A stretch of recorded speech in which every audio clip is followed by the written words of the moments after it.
እንግዲህ ለይተኛው 3 ቀን ሞላኝ። 3 ቀን ከሞላኝ በኋላ ይሄ ለቃቃሚ ዶክተር ነው ላልኩ ቤተሰቡን ሄዶ አስለቅሶ ምናምን አድርጎ ቪዲዮ የት ላይ ጭንላል? ይዳሎል ሚዲያ ላይ። ይሄ ነው ለቃቃሚ ነው። እና አንተ አታፍርም? እፍረት የለም? ማልቀስ ምናምን የለብሽም። እኔ እንድታለቅሽም አልመጣሁም፣ ለማዘን አልመጣሁም። በማህበራዊ ሚዲያ ላይ ዳሎል ተብሎ የሚጠራው የሶሻል ሚዲያ ኮንተንት ክሬተር አንዲት የተደበደበች እህትን ሲረዳ በሚያሳይ ቪዲዮ ላይ ከፍተኛ የተባለ ስድብ አዘል ትችትን ተቀብሏል። የታዋቂው ቲክቶከር አዶናይና የአንዲት ወጣት ቪዲዮ ሰሞኑን ማህበራዊ ሚዲያ ላይ የብዙሃኑን ልብ ነክቷል። ሰላም ሰላም ውድ ቤተሰቦቻችን፣ ቻናላችን ሁልጊዜ እንደምንለው ወቅታዊ ቁም ነገር አዘልና አዝናኝ የሆኑ መረጃዎች በየጊዜው ተመርጠው ለእናንተ የሚቀርቡበት ነው። በዛሬው ቪዲዮአችን ከላይ ቀንጨብ አድርገን ልናስመለክታችሁ የሞከርናቸው ጉዳዮች ላይ አብረን የምንነጋገር ይሆናል።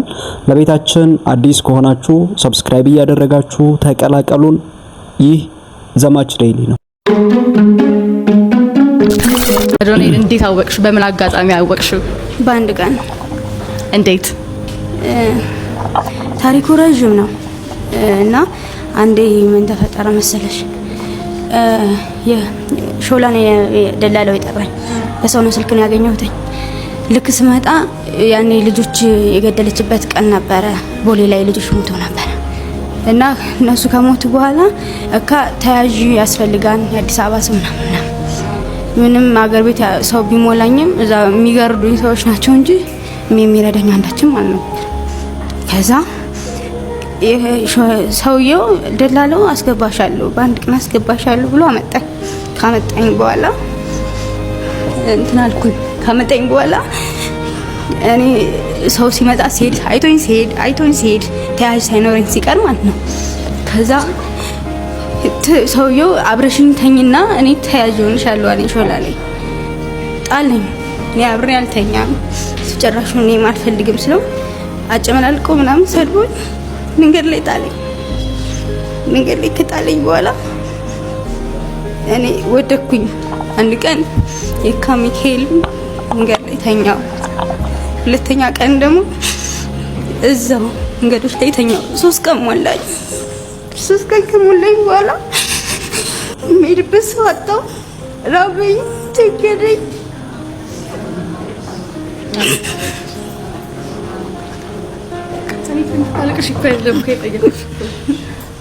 ከዛ በ3ኛው ቀን ቀበና ራሴን አገኘሁት። ቀበና ተቀምጬ እግዚአብሔር ሆይ ይሄን ህይወቴን ካልቀየርከው እኔ ወደ እናቴ ቤት አልሄድም፣ ወደ ሀገር ቤትም አልሄድም ብዬ ነገርኩትኝ። መሸ። እዛው ትምህርት እየተማርን ምናምን መሸ። እዛ ዘበኛው መጣና ውጭ አለኝ። እኔ የምሄድበት የለኝም፣ መርበት ነው። አንደኛው ካልወጣሽ ሰላይ ምናምን ትሆናለች ተብዬ ወጣው። ከወጣው በኋላ አንደኛው ዘበኛ ያዘኝና ሴት ልጅ አለ ቢያንስ አንድ ቀን ትደራል ዘመኝ ተውጋተኛው በዚህ በታችኛው መግቢያ ጋር ነቅቶ ውጭ ላይ ተቀመጥኩና እግዚአብሔር ሆይ ህይወቴን ካልቀየርከው ሞታለሁ ጸለይኩ። ከጸለይኩ በኋላ ህፃን አለ እና የሆነች ሴትዮ አለ፣ እዛ ዳር ደግሞ ወንድ አለ እና ቲክቶክ ሲያይ አንቺ ልጅ ብርቱ እኮ ነሽ አለ። እኔ ብርቱ እንደው ካጋለሁ ግን ብድግ አልኩ። ሳይ እንዲህ ብዬ ፎቶውን ያየው እንጂ አዶናይ ይሁን አይሁን አላውቅም። ካየሁት በኋላ ጠጋ ስል ሴትየቱ ቆሽሻለሁ፣ እሸታለሁ እና ሸሸችኝ። 3 ቀን ራበኝ እንጂ አፍርቢ የምትለኝ እናቴ እንኳን ናፈቀችኝ። ራበኝ፣ ጠማኝ። ግን ያ ምክር ስሰማ ብድግ አልኩ። ግን ምንድበት የለኝም። ተራመድኩ። ልክ 6 ኪሎ ደረስኩ። ራሴን ሳላውቀው ሰፈሩንም ሳላውቀው ልክ መዝናኛ አሁን ላይ ተነስተዋል። 6 ኪሎ ሁለተኛ ቀበሌ ያለ ታችኛ እዛ ላይ ሲደርስ ረሃቡ ችግሩ እና ሰው መከታቴ እዛ ሀገር ቤት ብዙ ሰው ለምኛቸው እምቢ ማለቴ አቃተኝ። ልክመኝና ወደኩ። ሰቀ አነሱኝ። ለካ ሰው ልጅ ካልወደቀ የሚያነሰው የለም፣ እንደ ውሻ ነው የሚጣለው። ለዛ ሆኖ ተነስቼ ተራመድኩኝ፣ ወደኩኝ። ራቡን አዛለኝ ምናምን አነስተው ምሪንዳ ምናምን ጋበዙኝ፣ ዋፌ ምናምን ሰጡኝ፣ ምግብ ጋበዙኝ። ምን ሆነሽ ነው አሉ። አሁንም ድረስ አሉ። ሽማግሌ ናቸው፣ እግዚአብሔር ይስጥልኝ። እና እናቴ ቆሎ ትሸጣለች። ቆሎ ሲቆላ እኔ ማውቃለሁ። ሀገር ቤት የተከራይቼ ቆሎ ሲሸጥ ነበር እና ቆሎ ሲሸጥ ማውቀው ሌላ ስራ አልችልም። ከዛ ሰው ቤት ማስገባት አልቻሉም።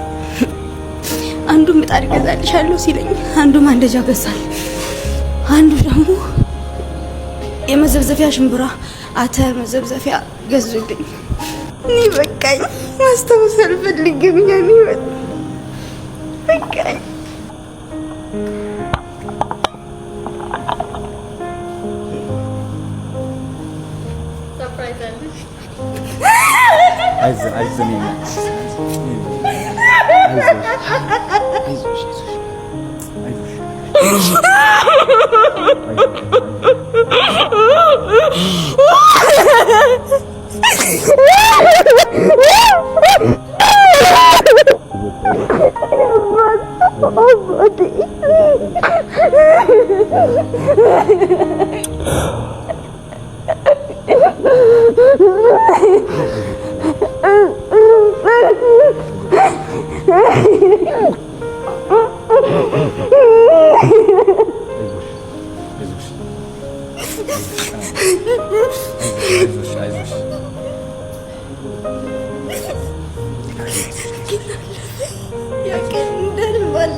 ሰሞኑን በተለያየ መንገድ ማህበራዊ ሚዲያ ላይ የብዙሃኑን ልብ የነካ እንደዛውም ደግሞ በሌላው አቅጣጫ ደግሞ መነጋገሪያ የሆነ ቪዲዮ ነው። የተለያየ ሀሳብ ስትሰጡ የነበራችሁ የተለያዩ ሰዎች አላችሁ። ነገር ግን የሚሰራን ሰው ማድነቅ የስልጣኔ ምልክት ነው። ከዚህ በተቃራኒም የሚሰሩ ሰዎችን ብቻ መንቀፍ ላይ የተጠመዱ አንዳንድ ሰዎች አሉ። በዚህ ውስጥም ሰሞኑን ሶሻል ሚዲያ ላይ ዳሎል ተብሎ በሶሻል ሚዲያ ስም የሚጠራው ዶክተር ጢሞቴዎስ ላይ የተነሳው ከፍተኛ ስድብ የተሞላው ትችት ነው። እኔ መቼ ዋሸው? ይሄ ለቃቃሚ ዶክተር ነው ላልኩ ይሄው ቪዲዮውን ጫነው ዩቲዩብ ላይ በማለት እንደጫነ ታውቃለህ። በራሱ ዩቲዩብ ላይ ቤተሰቡን ሄዶ አስለቅሶ ምናምን አድርጎ ቪዲዮ የት ላይ ጭንላል? ይዳሎል ሚዲያ ላይ። ይሄ ነው ለቃቃሚ ነው። በዚህ መንገድ ስድብ አዘል ትችቶች ነበረ ሲነሱበት የነበረው። በሰዓቱ እሱ ያደረገው እንግዲህ ወደዛ ሄዶ ቪዲዮ ነው የቀረጸው። ማልቀስ ምናምን የለብሽም። እኔ እንድታለቅሽም አልመጣሁም፣ ለማዘን አልመጣሁም። ምንድነው ያስለቀሰሽ? ድጋሚ እንዳታለቅሽ ዝም ብለሽ ንገሪን። ያለው እኔ ብቻ ነኝ። ተስፋው ምን ላይ ስለሆነ እኔ ደግሞ ትልቅ ቦታ ደርሼ ለሱ ማሳለፍ እንፈልጋው። ስለዚህ የ6 ወር የቤት ኪራይ እኔ እከፍላለሁ። ቪዲዮ ቀርጾ በራሱ ዩቲዩብ ላይ ስለለቀቀ ለንግድ ነው እንደዚህ አይነት ስራን እየሰራው የሚል አይነት ትችት ነው የተነሳበት። ነገር ግን አትሊስት ሄዶ የ6 ወር የቤት ኪራይ ከፍሎ ከዛም በሌላ ጉዳይ ደግሞ ለልጅቷ ዩቲዩብ ከፍቶ እንደዚሁም ስልክም ገዝቶ የእርዳታ ቁሳቁሶችን አድርጎላታል። እንዴት እንደዚህ ያደርጋል ከሚል ነበር ስድብ አዘል ትችትም የተነሳበት። አንዳንዴ ሰዎች ነገሮችን አንድ አቅጣጫ ብቻ ካየን ሁሉም ነገሮች ስህተት ሊሆኑ ይችላሉ፣ ሁሉም ነገሮችም እንደዛው ትክክል ሊሆኑ ይችላሉ። በዚህ ዙሪያ እናንተ ምን ይመስላችኋል? ማን ነው ትክክል? የዛሬውን ቪዲዮ እዚህ ጋር አጠናቀናል። በሚቀጥለው አዲስ ጉዳይ ደግሞ እስከምንገናኝ ድረስ መልካም ቆይታ ተመኘው። ሰላም ለሀገራችን።